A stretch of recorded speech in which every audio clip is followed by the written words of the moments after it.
Today in the first reading, we hear the beginning of the story of Tobit.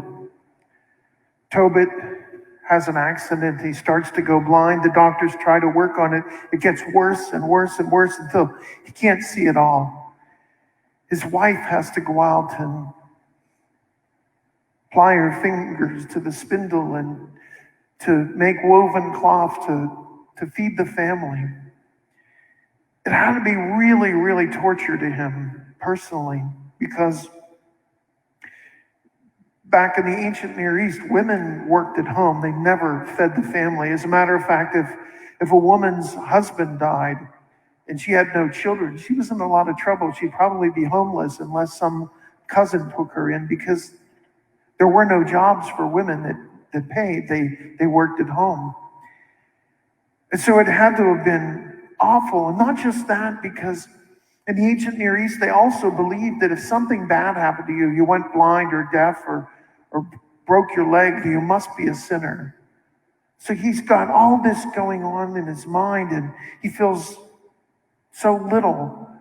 And his wife comes back from earning a little money from the cloth that she sold, and he hears a goat. Where'd that goat come from? Well, they gave it to me as a gift. Is it stolen? She said, no, they gave it to me as a gift. They liked my work so much. Take it back. He starts screaming at her. He wouldn't believe her. And I'm sure he was really crabby because he didn't feel well. But she said, oh yeah, now where is your acts of righteousness, your righteous attitude now? I thought you were a holy man. Look at the way you're acting. It's easy to be a Christian when everything's going well.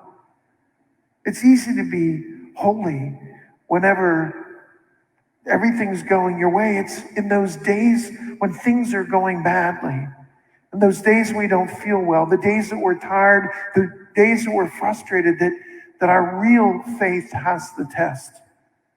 It's an old joke. This old man is sitting at a red light, and he's not paying too much attention, and the light turns green, and a car pulls up behind him, and he's still looking down at the dashboard, and the man behind him blares the horn at him, screams out the window, "Get going, old man!"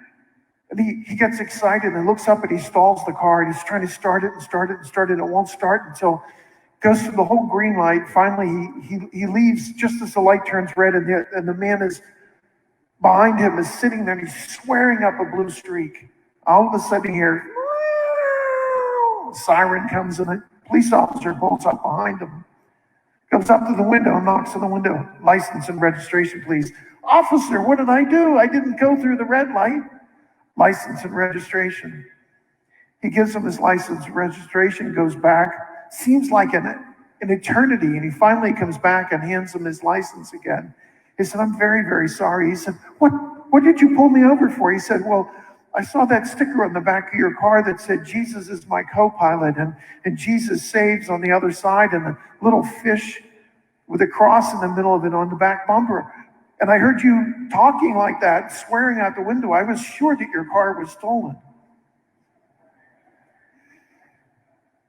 It's when we really, really don't feel well, when we're tired, when we're weak, when we're weary, that the devil sticks his nose in and tries to tempt us to be impatient with people, especially with those we love, but also with strangers. But it's in those moments when we have the greatest opportunity to witness our faith by being Christian when no one else would be, by being thoughtful and loving and kind. And if we can do that, whether it's we're as children with our siblings or our parents, or whether it's when we're older and with our adult children, or when our parents start to get old and forgetful, it's those moments when our true Christianity really comes out.